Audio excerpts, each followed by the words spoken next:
الحمدللہ ثم الحمدللہ کہ آج کا دن عشاقان مصطفیٰ کے لیے زندگی کا سب سے بڑا دن ہے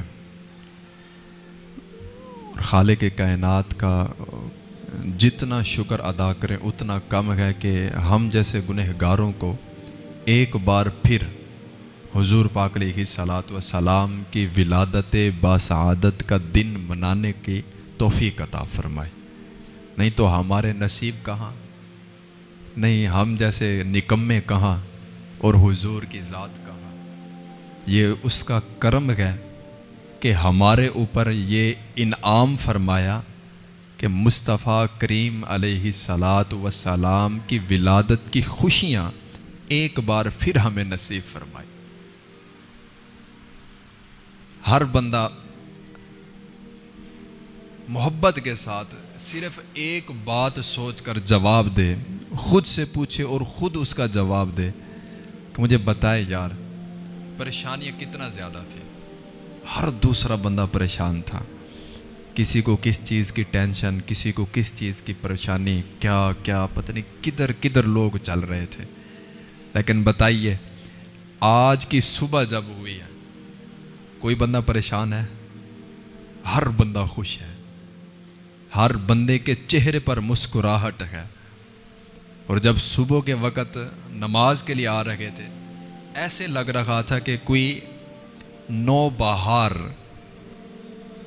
مدینہ سے باد صبا آ رہی ہے، اتنا ٹھنڈی ہوا، خوشبودار ہوا یہ بتا رہی تھی کہ مصطفیٰ کریم علیہ الصلاۃ والسلام کی ولادت کی گھڑی قریب آ رہی تھی، یہ بتا رہی تھی۔ اور جنہوں نے اس وقت کے نظارے لیے ان سے ذرا پوچھیں، ساری پریشانیاں ختم ہو گئی۔ آمنہ کے لال کا نام لیں تو ساری پریشانیاں ختم ہو جاتی ہیں، اور کیوں نہ لیں؟ ہم ولادت کے اوپر مصطفیٰ کریم علیہ الصلاۃ والسلام کا نام کیوں نہ لیں کہ جو پیدا ہوتے ہوئے سر سجدے میں رکھ کے صرف ایک صدا لگاتے ہیں کہ ربی حبلی امتی، اے رب میری امت کو بخش دے۔ جو نبی پیدا ہوتے ہوئے اپنی امت کو اس طرح یاد کر رہا ہے کہ سجدے میں سر رکھ کے دعا کر رہا ہے کہ ربی حبلی امتی، کہ اے میرے رب میری امت کو بخش دے، پھر وہی امت جس کے لیے سجدے میں سر رکھ کے دعائیں مانگی گئی ہوں، جب آپ کی ولادت کا دن آئے اور پھر ہم بیٹھ جائیں، پھر ہم چرچے نہ کریں، پھر ہم چراغاں نہ کریں، پھر ہم خوشی نہ منائیں، تو پھر یہ بے وفائی ہے۔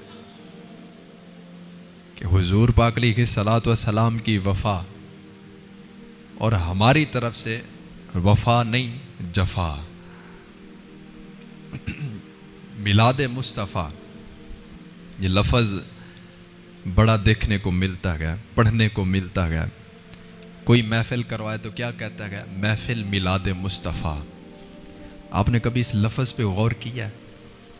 اگر اس کا ترجمہ کریں تو مطلب اس کا یہ بنتا ہے کہ حضور پاک علیہ الصلاۃ والسلام کی ولادت کی خوشی میں سجائی گئی محفل۔ لیکن اگر ہم اس کو لفظی طور سے دیکھیں کہ میلاد مصطفیٰ، تو یہ کتنا خوبصورت لفظ ہے کہ ہر بندہ یہ دعا کر رہا ہوتا ہے کہ باری تعالیٰ میلاد مصطفیٰ، کہ ہمیں مصطفیٰ ملا دے، کہ مصطفیٰ کریم علیہ الصلاۃ والسلام کی ذات ہمیں مل جائے۔ باری تعالیٰ میلاد مصطفیٰ، تو پھر آقا کریم علیہ الصلاۃ والسلام کیسے ملیں گے؟ ایسے جیسے ہم مانگ رہے ہیں؟ نہیں، بلکہ حضور پاک علیہ الصلاۃ والسلام کی ولادت کا جشن منانا ہے تو آپ کو ناراض کر کے نہیں، آپ کو راضی کر کے۔ دنیاوی مثال ہے، کسی بھی سیاسی لیڈر کا جلسہ ہو یا اس کی جنم دن کی خوشی منائی جا رہی ہو، جس طرح وہ بتاتے گئے اسی طرح منائی جاتی کہ نہیں منائی جاتی؟ وہ کہتے ہیں کہ جی جس پارٹی کے لیڈر کا جنم دن منایا جا رہا ہے یا پارٹی کی خوشی منائی جا رہی ہے، کیا کہا جاتا ہے؟ اس کا بیج لگا کے آنا ہے، جھنڈا لے کے آنا ہے۔ اب میں بات کو مزید کھولتا نہیں ہے کہ ایک پارٹی کا بندہ اس پارٹی کا جھنڈا لے کر دوسری پارٹی میں نہیں جا سکتا، لڑائی ہو جاتی ہے۔ تو صرف ایک خاموش اور ایک چھوٹا سا سوال کہ اگر ایک بندہ پارٹی جس میں ہو اس کا جھنڈا لے کر دوسری پارٹی میں نہیں جا سکتا، وجہ کہ لڑائی ہو جاتی ہے، تو ذرا مجھے بتائیں کہ ہمارا لباس، ہمارا چہرہ، ہمارا اٹھنا بیٹھنا ہو کافروں جیسا، اور ہم ولادت کی خوشیاں منا رہے ہوں اور جلوس میں ریلیاں نکال رہے ہوں، پھر ہم راضی تو نہیں کر رہے، پر ہم ناراض کر رہے ہیں۔ اور پھر بھنگڑے ڈالتے ہوئے جانا، شور مچاتے ہوئے جانا، رقص کرتے ہوئے جانا، گانے بجاتے جانا، بے پردگی کرنا، یہ ولادت تو نہیں، یہ ولادت کی خوشی تو نہیں ہے۔